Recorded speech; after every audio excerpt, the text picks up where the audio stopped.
If you're thinking about moving to Richmond, Virginia from out of state and you're really just not sure where to start the process, this is your complete relocation guide. Now, before we get started, the timeline that I've put together for this video is basically for procrastinators that wait until the last minute. Now, if you're more of a planner, I would take the timelines that I'm giving in this video and extend them out, maybe even double them, and that will probably make you more comfortable if you're not a last minute person. But that's a little note at the beginning of the video, and we're going to get after it right now.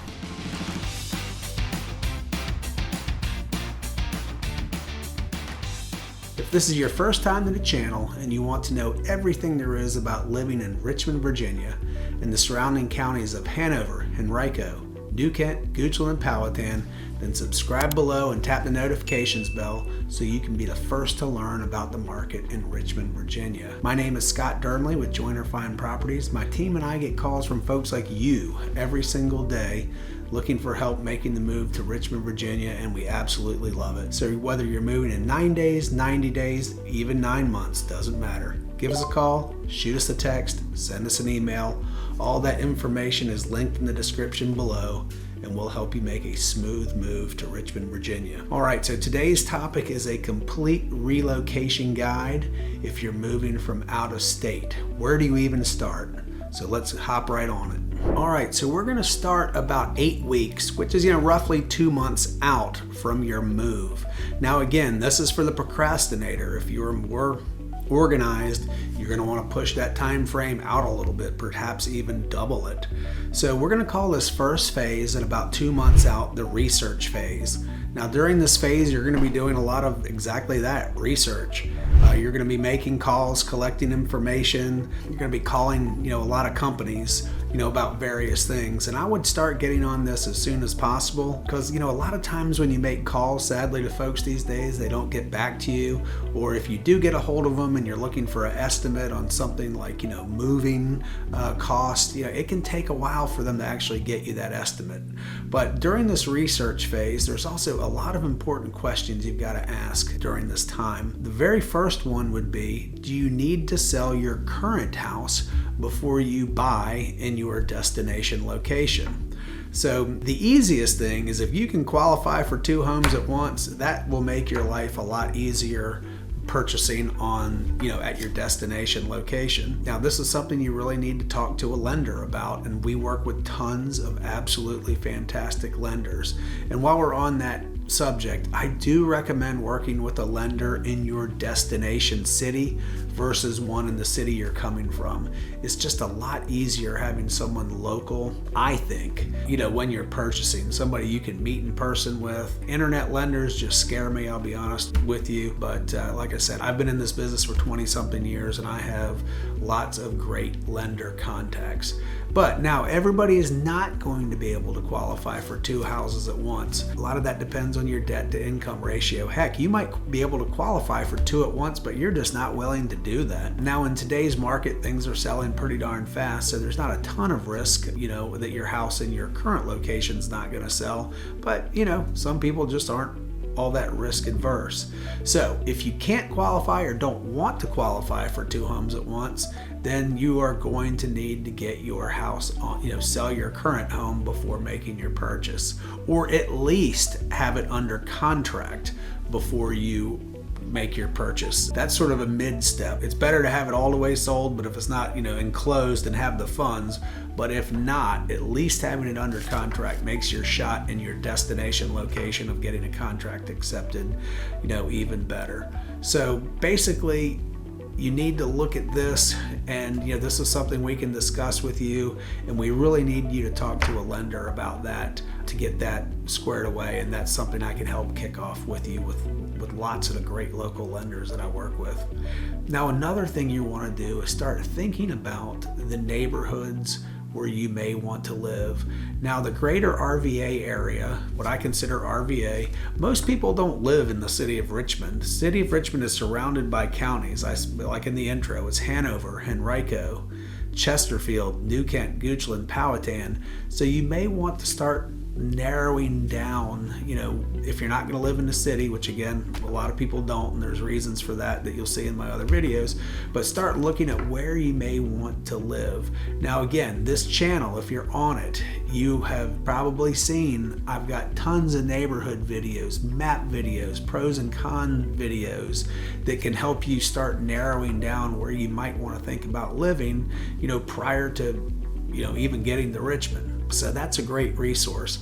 Now you may have a family member in town. You may be transferring for a job and you want to live close to them, or you have friends that live in Richmond that can give you advice on where to be. These are all good resources and things to look at.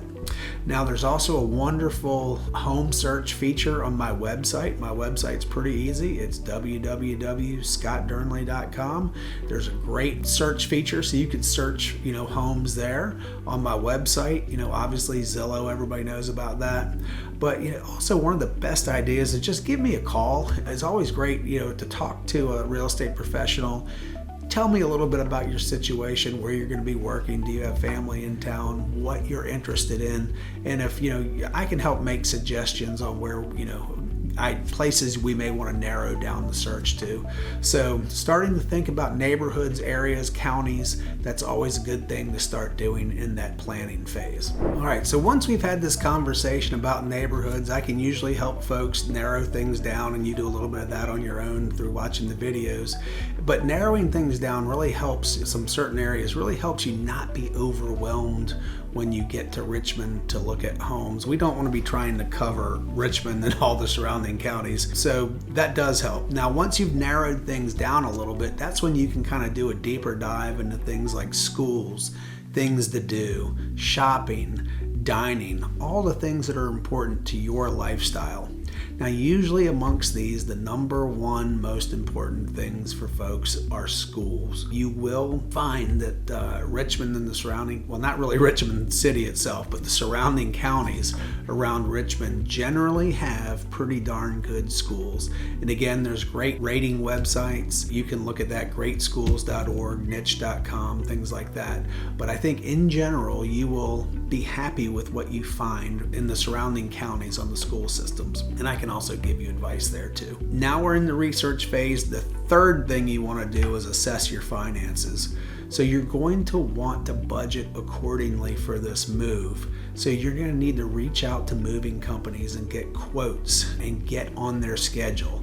Now, lots of these moving companies can book months out in advance. Now get on a schedule so that way you're not scrambling there at the very end. So you also need to consider the cost of living in the destination city you're going to when you're assessing your finances. I do have a great cost of living video out there that just shows what some general things in the Richmond area cost, and that is a great video to check out. But in general, like if you're coming from the West Coast, if you're coming from the Northeast, you're going to find Richmond pretty well more affordable, frankly. Even Florida, the cost of living in Florida is getting a little bit high. So a lot of folks get to Richmond and find that it's, a little bit less than where they're from, and they're pleasantly surprised. Now, there's always a flip side of that. Some people, there are places where you come from where the cost of living, Midwest sometimes can be a little less than Richmond. It's going to depend a little bit, but you do want to consider that general cost of living where you're headed. Another thing in that, assessment of finances, are look at the property taxes in the local areas where you're going. A lot of my videos and the pros and cons, I talk about the different counties and the different property tax rates. But in general, I feel like the Richmond area and the surrounding counties has fairly reasonable property tax rates. Now, for some reason, if you're dying to live in the city of Richmond, or for some reason I don't know why, but your job would require you to live in the city, or you work downtown and you just want to be very, very close to your work, you probably are going to want to consider the cost of private school. Like I said, the schools here are really good, but not necessarily in the city of Richmond. So these are all things to think about in that research phase while you're assessing your finances. All right, so we're still in the research phase and we're on to number 4, and that is actually plan a visit to your destination city. Now, I would try to do this as far out in that 8-week time horizon as possible. Now you can come anytime, it doesn't matter. Weekend, weekday, we're available for you whenever you need us. Now, if I'm personally not available to give you your tour, one of my team members will, and they'll take fantastic care of you, until I free up and can, get back to helping you out. But, plan that at your convenience. We will be here to help you when you need us. Now, we're going to want to get a feel for how long you're going to be in town, how many days you're going to want to look at houses. You probably aren't going to want to look at houses for every single day you're in town. If you plan a 4-day visit, maybe you only want to look at houses 2 days. And I think that is good. You want to probably take some time on your own. If you want to go by a school and talk to the principal, look at the schools. I'm going to drive you around on our home tours, but you might want to just, you're probably gonna have a car or a rental car. Drive neighborhoods by yourself. Just explore the city, get to know it. Go out to some of the local restaurants. Check out the nightlife. Go to some of the museums. Just get kind of the vibe for, town. This can really help you out, give you an good idea about different locations and things you're interested in, and all that Richmond has to offer.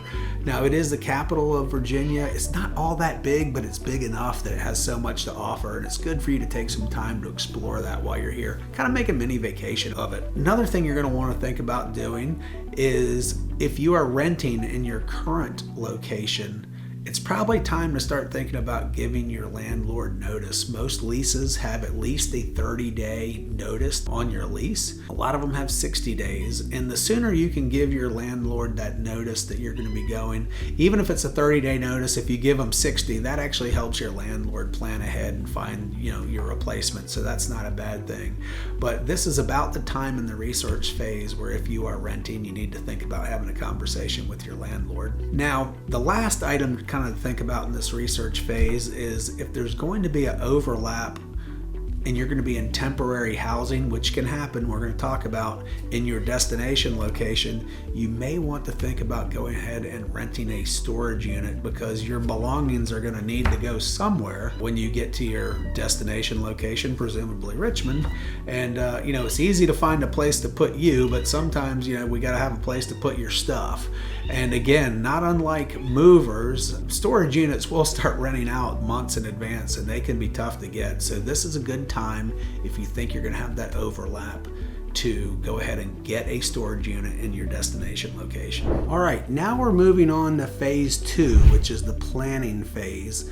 Now, this generally will start about 6 weeks out. So this is a little bit more on the logistics side of things, and there are some factors that play in here. Like, one of the first things you need to do is really choose your moving date. Now, this will be based, a lot on what you've decided to do in your new area. So you've made your visit to presumably Richmond, and maybe you have a house under contract. I'm going to backtrack here. Now, if you need to sell a home in your current area and you don't have a local agent, let me know. I can make a wonderful referral to you. Joiner Fine Properties is part of an association called Leading Real Estate Companies of the World, and its members are truly the best of the best. We have member offices in every city in the country and internationally. It's a wonderful organization. Again, I think it's the best of the best agents, so we could make a wonderful referral to you in your current location if you need to sell, if you're not already working with a local agent. So when you contract on a home, closing date is the next most negotiated item, in my opinion, beyond price. Price is the first thing you negotiate, and then usually closing date is, one of the second most important things you negotiate. So when you lock in your closing date at your destination location, that will kind of determine when you want to list your house, if you have to list in your current location. Now, we can kind of help you with this as far as engineering the timeline, reverse engineering things. As soon as you get a house under contract, in the Richmond area, we'll sort of help, like I said, reverse engineer that time frame, so in your current location you can start lining things up. But you'll need to go ahead and get that house on the market pretty well as soon as you get back from your visit, if you get a house under contract at that time. So now here's a little thing. If you did buy a new construction home, with a resale, your closing date is pretty well set in stone. But with a new construction, sometimes your closing is 30, 60, 90, 100 days out, because that home you bought isn't complete at the time of your visit and the time you purchased it.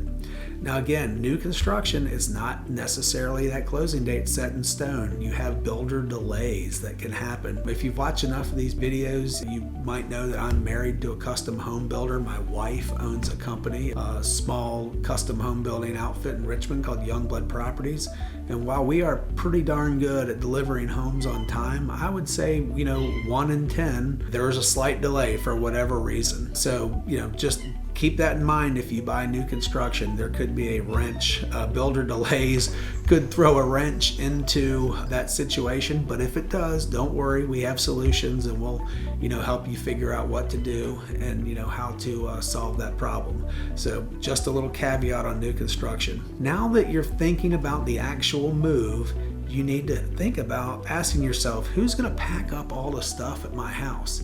Now, this is something, and I've done it both ways. I've gone the DIY route where I've packed everything, I've moved everything, and I've gone the route where I've had everything soup to nuts done for me. That second option is a little more expensive. It's definitely more expensive, but you don't have to do things like going out and buying all the boxes and supplies and, doing all that stuff. It does take a lot of stress off of you. If you're moving, from another state, sometimes the last thing you need to add to that process is more stress. But now's the time to start thinking about moving and whether you're going to do it yourself or hire a company. And again, I'm going to leave that decision up to you, but I do find the second option of, the turnkey a little more appealing, especially as I'm getting a little older and thought of moving all my stuff and putting it in a truck and driving a truck to my destination is not as appealing as it used to be when I was a bit younger.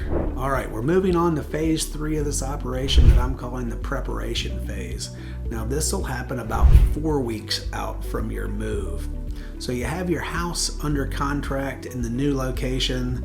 You have your current house either on the market or under contract, in your current location. So it's go time. Things are starting to get real. This is going to be a reality soon. Now, before you get your house all packed up with the movers, this is the time to declutter.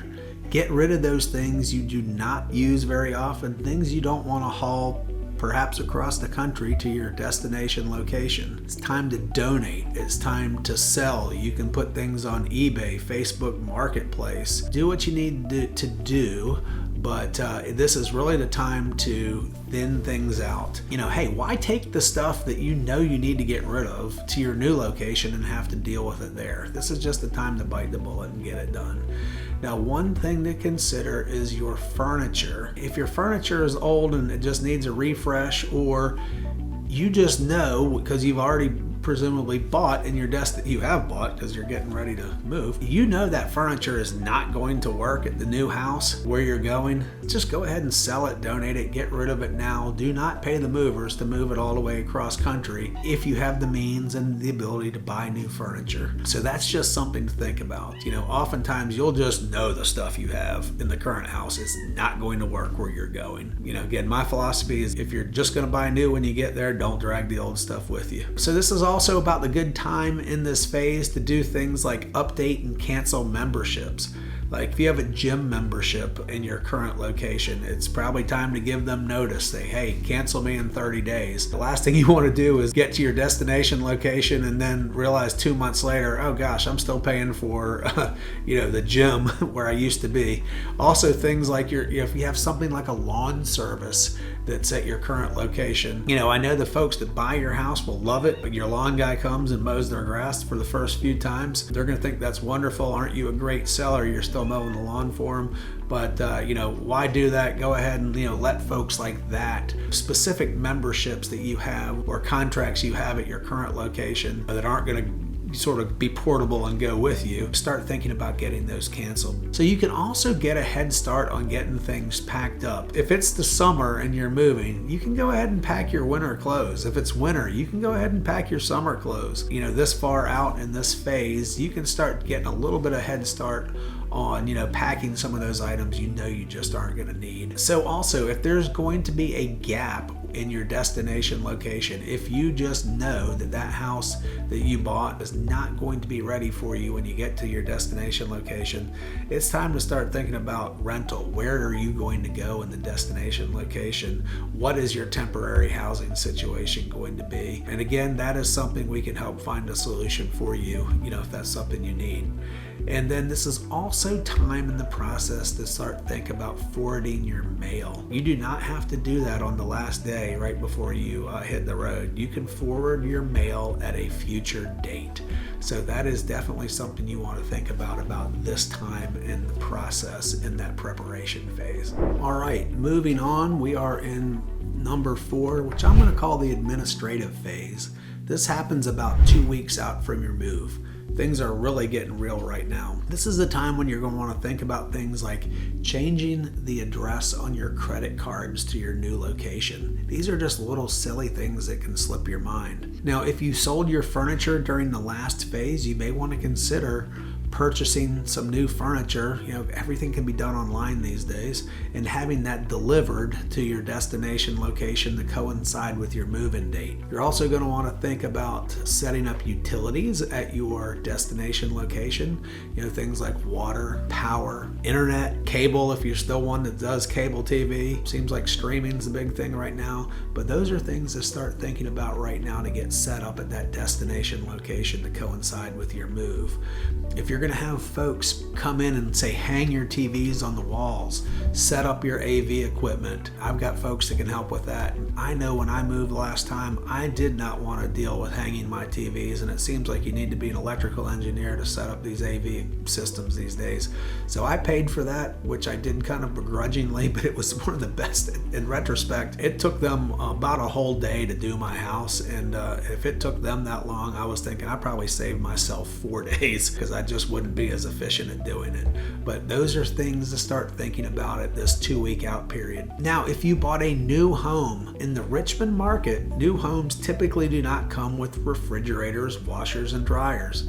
Don't ask me why, that's just the norm of the building industry in Richmond. So this would be a time to get online and go ahead and get your refrigerator, washer, dryer scheduled for delivery at your destination location. Now, if you have doctors and healthcare providers, which you presumably have where you are, this would be a good time to let them know that, hey, I'm moving and you will be probably getting a call from my new healthcare provider, and you're going to need to send them the medical records. So it's never a bad thing at this point to put your healthcare folks on notice. And then if you feel like, let's just assume this is a corporate transfer, you're moving with your company. They are obviously going to give you some time off for the move, but if you feel like you need a little extra time, either on the beginning of the process in your current location or when you get to your destination, just to get things up and running, if you feel like you need a little more time off than they may be giving you, this would be the time to put in that request with your employer. All right, we are moving right along to phase number 5, and I'm going to call that the cleanup phase. This will begin about 1 week before your move. Now again, this is something you can DIY it, do it yourself, or you can hire a company to come in and do it for you. Now this is where you need to really give your house a good deep cleaning. Clean out that fridge, clean the stove, clean out all that yucky stuff that's blown up in your microwave over the years. Vacuum the rugs, mop the floors, wipe down all the countertops, clean the toilets. Nobody loves doing that.